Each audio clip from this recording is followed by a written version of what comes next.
Good evening, my cherished settlers. What we build here is more than a village, it is a future. Our first kiln is operational, which means no more patchwork roofs or water dripping into your homes. We're raising standards house by house, shelter worthy of the people who build this land. A second barley field has been cleared, twice the yield, twice the security. More ale for trade and for morale. Every harvest brings us one step closer to true self-reliance. But growth invites risk. Bandits prowl the outskirts and others may envy what we've built. That's why we've begun Crossbow Production.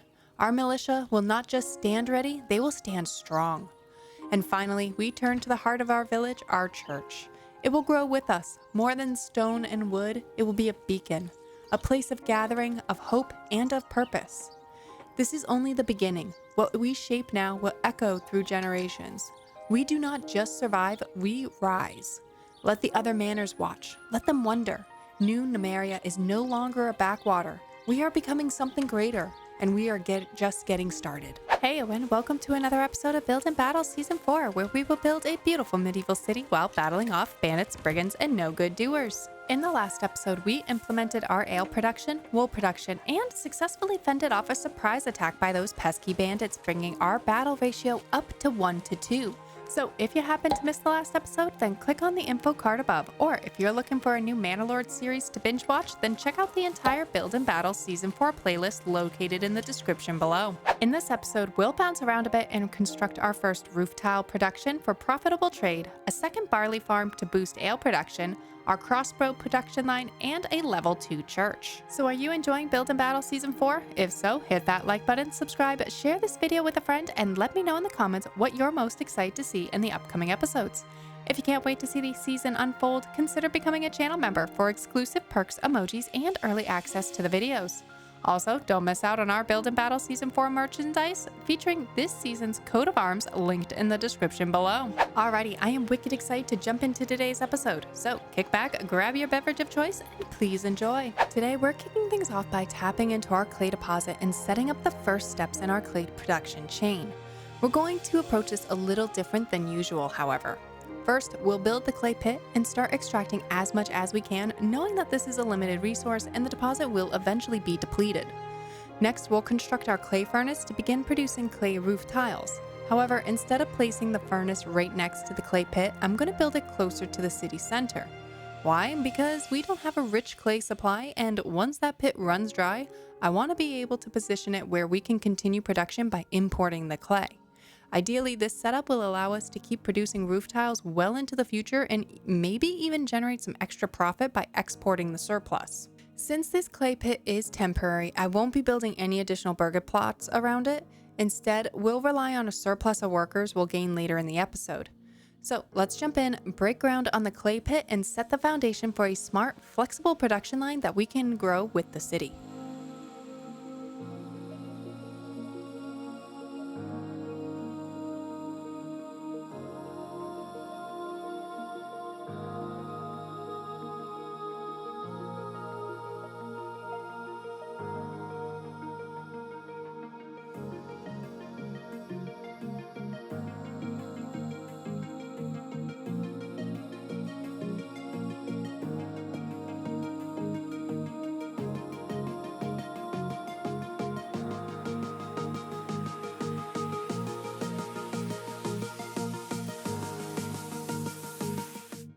Alright, let's head over to our settlement center and start building our clay furnace.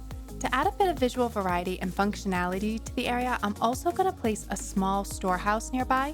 This will serve as storage for both the raw clay and the finished roof tiles. I'll keep it small for now since we don't need a lot of storage capacity just yet, but it helps complete the look and supports production. I'm also being kind of intentional with the placement. I want the furnace and the storehouse to be positioned close to the trade post because once our local supply runs out, we'll be importing clay and exporting the roof tiles.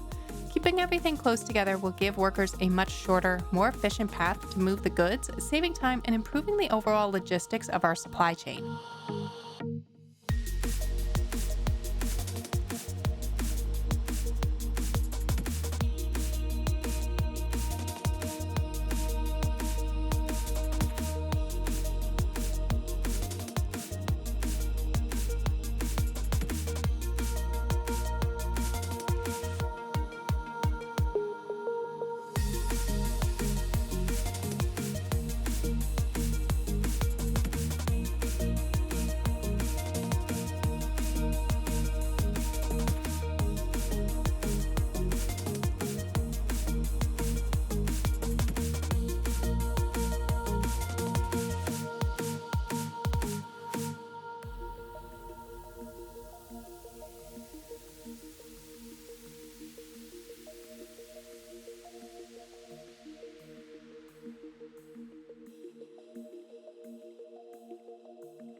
Next up, I'd like to scale up our barley production and, of course, boost our ale production along with it. The main reason for this is the poor fertility across most of our territory. I also want to add in a few barley farms, honestly, not just for the productivity, but for aesthetics also. Scattered farms always add a lot of charm to the landscape. For this setup, we'll stick with our usual small farm layout, a central farmhouse employing 4 families surrounded by burgage plots to house them and 4 crop fields, each at about 1 morgen or smaller for efficiency. We'll also include a granary and a storehouse and a malt house to handle storage and processing. Eventually, once it's available, I plan to upgrade one of the nearby burgage plots with a brewery backyard extension to complete the local production chain. To support that, I'll build a mix of single and double family burgage plots in the area to meet the employment needs. So let's start by placing the core assets, the farmhouse, granary, storehouse, and malt house, and then move on to more flexible residential pieces.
Alright, now it's time to place in some of the more flexible buildings, the ones we can draw in manually like the fields and the burgage plots.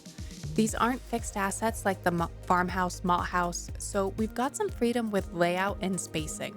As I mentioned earlier, we'll be placing 4 crop fields, each around 1 morgen in size or slightly smaller for efficiency.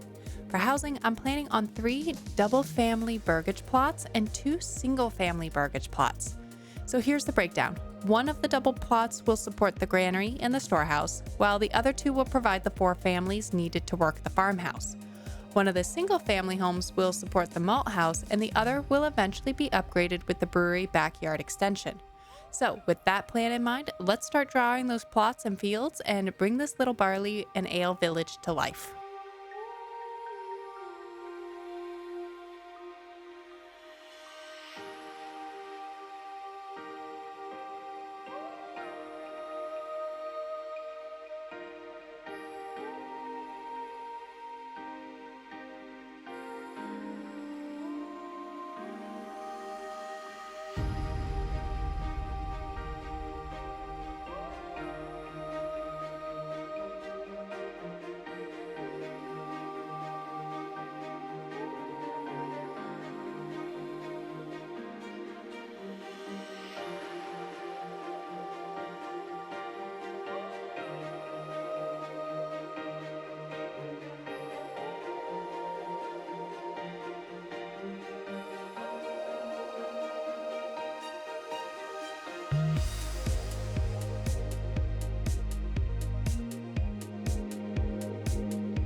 Next up, I want to kick off our crossbow production line.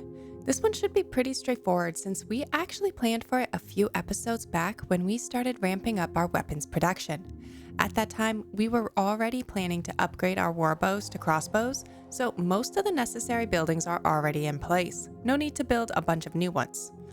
All we really need to do now is upgrade the existing setup we prepared earlier. Crossbows require iron parts and 2 planks, so the first step is upgrading one of our burgage plots to add a second blacksmith shop. We'll assign iron parts production specifically to that plot. Once that's set up, we'll look at boosting our plank production, but we'll do that carefully to avoid overloading the system with plank demand. So let's get started with that upgrade.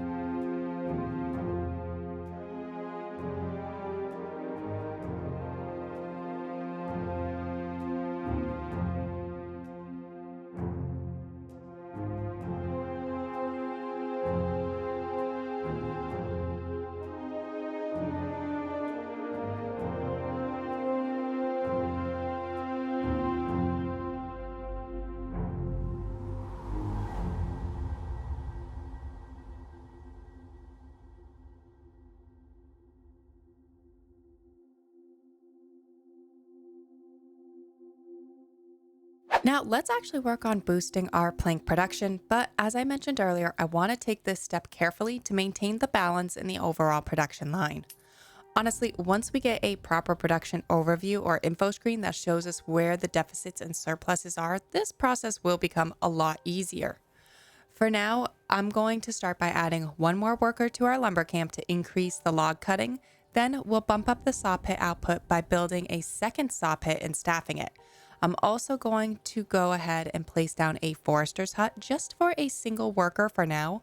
I still want to clear more of the trees around the manor house, but I'll admit this area is beginning to look a bit sparse and that is making me a little nervous.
Our final construction project for today is upgrading the church to level 2. This is a key milestone. Once it's complete, we'll finally be able to upgrade our burgage plots to level 3. That means more living space per plot and an extra coin of regional income we can collect as tax. And honestly, the timing couldn't be better. The king started taxing us last year and again in the last episode. So as our population keeps growing, those taxes will only increase. That makes it even more important for us to start managing our wealth properly now. Since our current tax rate is still relatively low, boosting our regional income now is the smart move.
Alrighty, everyone, I think that just about wraps up today's episode. If you enjoyed today's episode, please hit that like button, subscribe, and leave me a comment down below letting me know your thoughts on today's build.